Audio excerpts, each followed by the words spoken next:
करने के लिए जामिया की होनहार तालिबा को मदऊ करूंगी। कुछ लोगों का कहना है कि जामिया ज़हरा में हिंदी की पढ़ाई नहीं होती है, इंग्लिश की पढ़ाई नहीं होती है। अगर हिंदी इंग्लिश की पढ़ाई नहीं होती तो हिंदी ज़बान में तकरीर कैसे कर सकती है।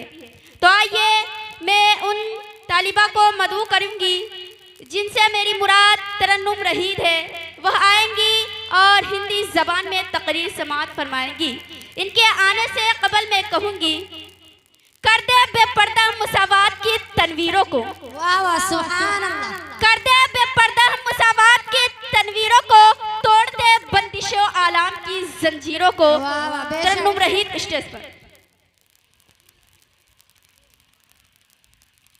रहमतुल्लाहि व बरकातुहू। वालेकुम अस्सलाम व रहमतुल्लाहि व बरकातुहू। नहमदुहु व नुसल्ली अला रसूलिहिल करीम, अम्मा बाद।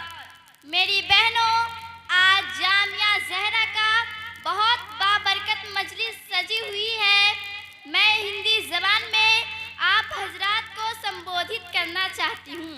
हाज़रीन, त्योहार मानव जीवन का एक आवश्यक अंग है। यह जीवन में आनंद और उल्लास भर देता है। इससे नीरस जीवन शख्स बन जाता है। जीवन में नई प्रेरणा और उत्साह का संचार हो जाता है। इसलिए संसार की हर जाति और धर्म के लोग किसी न किसी रूप में त्योहार अवश्य मनाते हैं। इस्लामी त्योहार की अपनी कुछ विशेषताएं हैं। वे किसी विजय के उल्लास या महापुरुषों की जयंती के रूप में नहीं मनाए जाते हैं। इस अवसर पर ढोल बाजे और गान नृत्य आदि का भी आयोजन नहीं किया जाता है। इस्लामी त्योहार मानव प्रेम और मानव समानता को बढ़ावा देने एवं जीवन को सत्य की ओर मोड़ लेने वाली किसी महान घटना से प्रेरणा प्राप्त करने के लिए मनाया जाता है। मेरी बहनों, इस्लाम धर्म ने मानव जाति को दो महान पर्व दिए हैं। पहला पर्व ईद उल फित्र है और दूसरा ईद उल अजहा। पहले पर्व को ईद और दूसरे को बकरीद या ईद कुर्बा कहते हैं। दुनिया भर के लोग पूरे हर्षोल्लास के साथ इन त्योहार को मनाते हैं। मानव कल्याण और विश्व शांति के लिए अपना सब कुछ निछावर करने का संकल्प दोहराते हैं। ईद का त्योहार वास्तव में रमजान के रोजे पूरे कर लेने की खुशी में मनाया जाता है। ईद उल अजहा या बकरीद का त्योहार ईद के 2 महीने 9 दिन बाद दिलहिज्जा महीने की 10वीं तारीख को मनाया जाता है। यह त्योहार अल्लाह के एक महान नबी हजरत इब्राहिम अलैहिस्सलाम की अभूतपूर्व और कुर्बानी की इश्क प्रेम है। जन जन में इस भावना को जागृत करने के लिए यह त्योहार मनाया जाता है। हजरत इब्राहिम अलैहिस्सलाम ने अल्लाह ताला के आदेश पालन में अपना सब कुछ निछावर कर दिया था।